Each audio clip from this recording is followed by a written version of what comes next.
Yo everyone, welcome to another video. Now, same thing as last time, we'll get straight into it. You read the title, I'm going to go over why I quit Amazon FBA. Now, I know the audio might not be the best. I've got a mic here. I still need to buy that sort of audio mixer. I'm a guy that takes imperfect action, so I wanted to start YouTube. I thought, let's make it work with whatever I've got.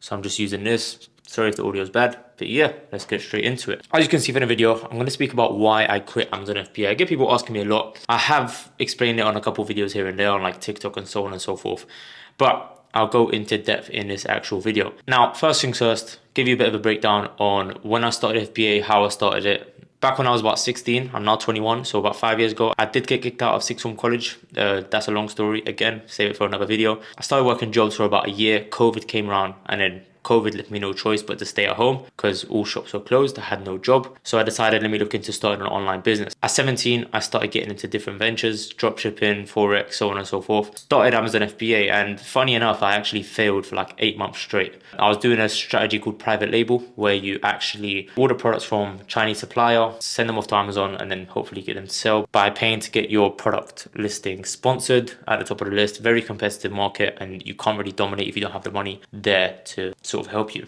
So after I struggled, I thought there must be a way for this to work. And I actually came across a new strategy, which was the wholesale strategy. Now that's where you source branded products from wholesalers within your region. So obviously I'm in UK, so I was sourcing branded products like Lego or Colgate toothpaste, even, I don't know, Sony PlayStation 5. I could source that from a wholesaler in UK. And that's the exact strategy I was doing, getting them at a low price from wholesalers and then sending them off to Amazon and selling them at retail price. Now, let's get into the reasons as to why I actually quit. There's not really a specific number of reasons. I've got everything here on my laptop. I'm just going to go through everything bit by bit. So first things first, profit margins. When you look into Amazon FBA, a lot of people that are selling you a course, coaching program, whatever it may be, they're going to take a screenshot of their dashboard. I used to be the same. I openly admit that I used to post my screenshot. It was a good achievement. I was selling like 6 figures worth of products month in, month out, right? That's a lot of money. That's a lot of products sold. But what people don't tell you is profit margins tend to be quite low when it comes to running an Amazon FBA business, especially with the wholesale strategy. And by low, I mean anywhere between 15 to 30% at most. That being said, you need to understand it from a smaller scale. When you're handling like, I don't know, 2, 3 or 5K worth of products, that's probably around 10K in sales, let's just say. So from spending about 5K on products, you're only making about 1.5K to 3K in profit. And that's at most. Remember, I said it can vary because there's a lot of hidden fees when it comes to Amazon. There's a lot of fees that are not hidden. But again, you need to pay for a lot of things. That being said, Amazon FBA is highly dependent on the amount of money you can put into the business for you to see a greater output. Again, that was one of the reasons. And I'm not saying that it's a bad reason because again, with most brick and mortar businesses, that's how they run. They require substantial monetary input in order for you to get, again, substantial output from it. It's also going to lead to a slower process of you hitting those, 10K, 20K, 30K, or even 50K per month profit, right? And I'll openly admit I did not manage to hit 50K per month in profit. Like it was just not achievable with the funds I was playing with. And I'm talking, if you want to hit 50K in profit, realize that you need to be making at least 250K in sales. And in order for you to make 250K in sales, you need to be spending hundreds and thousands, like let's just say 120,000 on products. Now you might think, oh, did you not have the money to spend? It's not about having the money to spend on products. It's having access to a supply to spend that money on, not the spending that's hard. It's finding the products that's really hard. And finding 120,000 pounds worth of products to spend on is extremely difficult. That's one thing. Next thing is financial freedom, which links to what I just said. Remember, I said it's highly dependent on the amount of money you put in, meaning any money you make from the business has to be reinvested. Why? Because if you don't reinvest, your business is going to plummet. It's solely dependent on the amount of money you put in. It's not like a service-based business where it's dependent on a service or dependent on you going out there and putting in the time to find clients. It's a mix of that because you do need to put in time to go and find products. But if you find unlimited supply of products but you don't have the money to put in, you are not going to make money. Now, why am I telling you this? Because I used to make a lot of money from Amazon FBA, and a lot, I mean a lot to who I was back then, right? I'm talking 10K a month in profit. I couldn't go out there and invest in the things I wanted to invest in. I couldn't go out there and buy the things I wanted to buy, right? I couldn't even move out because at that age, I didn't have much proof behind me in order for me to pay rent month to month. If I wanted to move out to an apartment, I had to pay 12 months up front, which would come up to about 27K. And that's what I ended up doing. But again, that was when I quit Amazon FBA because I was able to. If I had spent 27K upfront on an apartment when I was doing Amazon FBA, it would affect my business substantially. So I couldn't afford to do it, regardless of how much money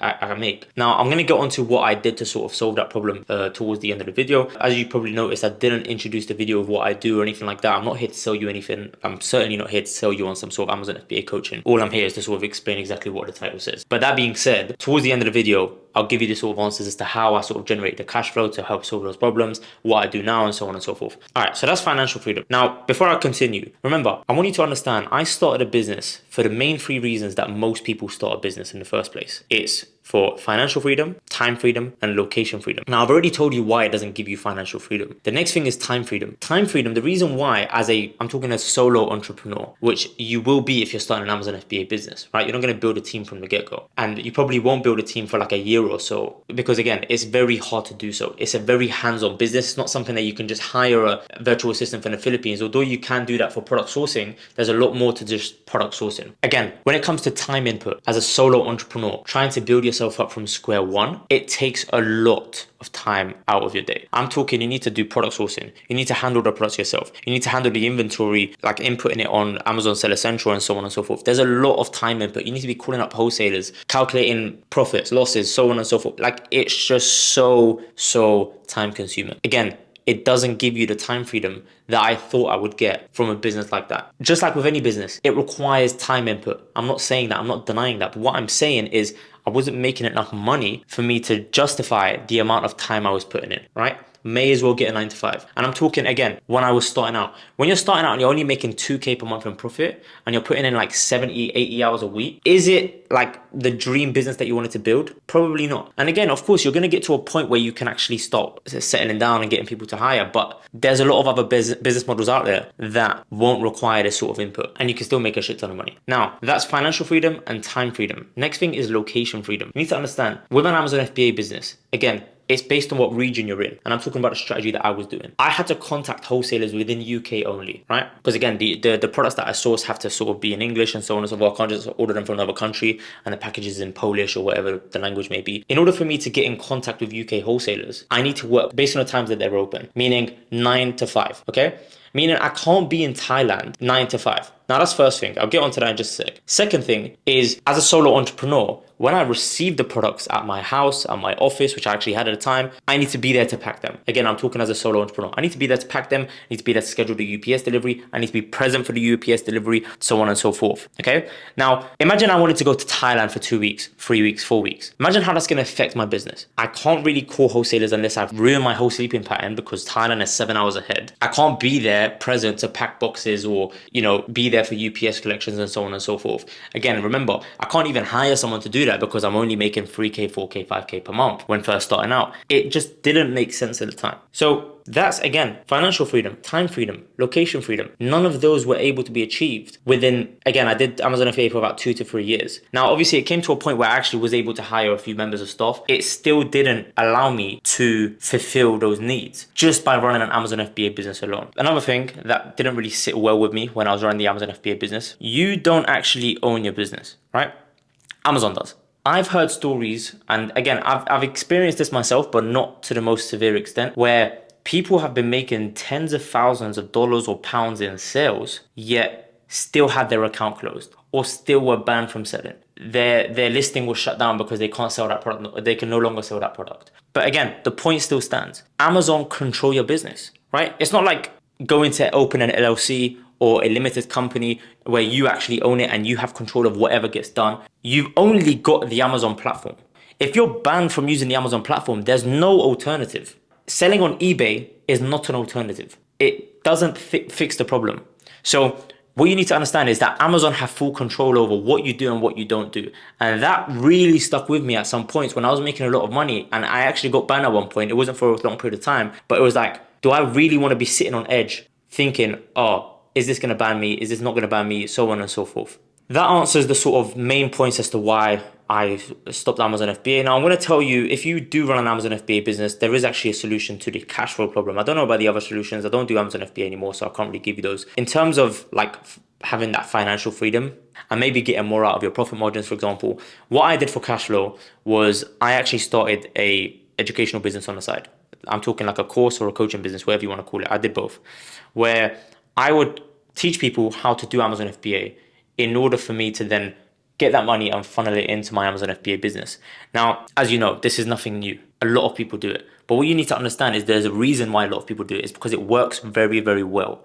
It's literally the only thing that makes sense when it comes to running another business alongside your Amazon FBA business. I'm not saying to switch or anything like that. I'm saying literally just run that business on the side and funnel all the income from that into your Amazon FBA business. Or the money that you make from that, whatever you want to call it, side hustle, course, coaching business, whatever you want to call it, use it for other investments, right? If you just want to scale your Amazon FBA business organically by reinvesting all the profits, by all means, you can do that. At least have a business on the side that you can then spend on like, liabilities like an apartment or a car and so on and so forth. Because you'll start to understand that when you get to a certain point where you're making a lot of money in Amazon, there's not much you can take out of it. Otherwise, it really, really will affect the business negatively. Now, this is exactly what I did. And I actually did invest most of the money back into the Amazon FBA business. Managed to end up scaling the Amazon FBA business to multi six figures. What led me to sort of deciding to quit was my own stupid financial decisions. I actually ended up having like FOMO, where because I was encountered with a lot of opportunities, I'm talking crypto, I'm talking NFTs, I wanted to make a shit ton of money. I was always used to making money the hard and the long way, waiting for product to sell, investing a lot of money in order to make money. And I'm hearing there's people investing in a crypto coin or investing in an NFT and doubling their money in like a week, 2 weeks, 3 weeks, a month. Now, of course, at the end of the day, these were all gambles. I admit I took part in some of them and I did end up losing a lot of money, which then again, as I said, ended up resulting in my business plummeting, not to the extent where it was like detrimental, but it was like, okay, maybe this is my chance to actually reevaluate. Is this something that I want? Where whenever an opportunity comes by, I need to be worried as to whether or not it's going to really affect my Amazon FBA business, or should I really sit down and get back to the drawing board and see what I can do from here? Long story short, at the end of 2022, around December, I decided to actually shut down my Amazon FBA business. And I also decided to shut down my Amazon FBA coaching business, as well as my course, where I used to sell high-ticket coaching as well as low-ticket coaching. I decided, you know what? I'm going to stop this because I don't want to, first of all, I'm not going to sell a course or coaching business on something that I don't actively do, because I wouldn't be able to keep up with the market. I'm going to come across as some fake guru that doesn't do what he teaches, and so on and so forth. So what I did instead was I started my own coaching business, helping people start their own course or coaching business based off my experience, because I was quite successful in like 1 to 2 years of me sort of, first of all, scaling a course to multi six figures off of low ticket sales, and then transitioning into high ticket and doing the exact same thing. I use my expertise and I basically built what I now call High Ticket Crew, where I help people start their own high ticket course or coaching business. Again, I'm not here to sell you anything. There's no sales calls. There's no link below to go to like some free webinar. None of that. I'm just here literally to tell you what I do now. Now, that being said, we are in 2024 now, meaning it's been over a year since I actually quit Amazon FBA. And I can definitely say it's probably been the best decision in the world for me. And that's not because I quit Amazon FBA necessarily. It's just I feel like I've gone into the right business model. And I'll explain why. When it comes to, selling a service, especially a high ticket service, you need to understand that there's very little monetary input. The only thing you're paying for is like subscriptions like Loom, for example, or Calendly, or whatever it may be, like small $9 subscriptions, or at most maybe a $49 subscription. In order for you to get clients, unless you're paying for ads, there's not really much you need to pay for. I scaled most of my coaching businesses up until now using organic methods, and only recently have I started implementing what I call the authority funnel. I mentioned in the last video. Again, I'll probably make a video on that in the future, where it does incorporate paid ads. But again, there's very little monetary input in comparison to how much you can make. Like, there's no more 15% profit margins, 20% profit margins. We're talking you're making a 5k sale off £100 ad spend. What's that? I can't even calculate the amount of X's that is, but do you get what I mean?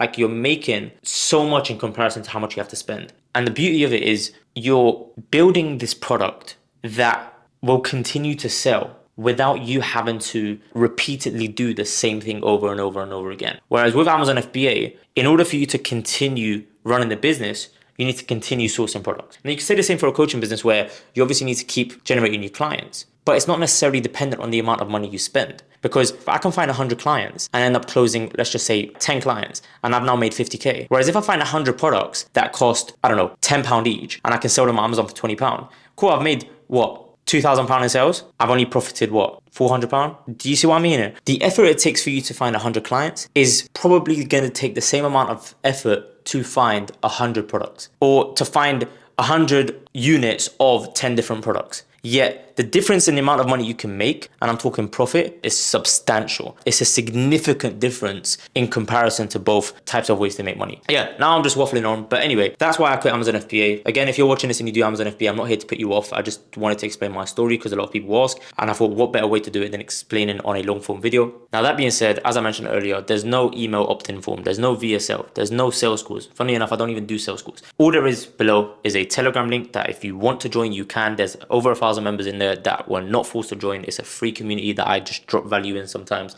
Again, not obliged to join. I'm just here to provide value. If you like this video, like, subscribe, do the whole shebang, and I will see you in the next one. Take care.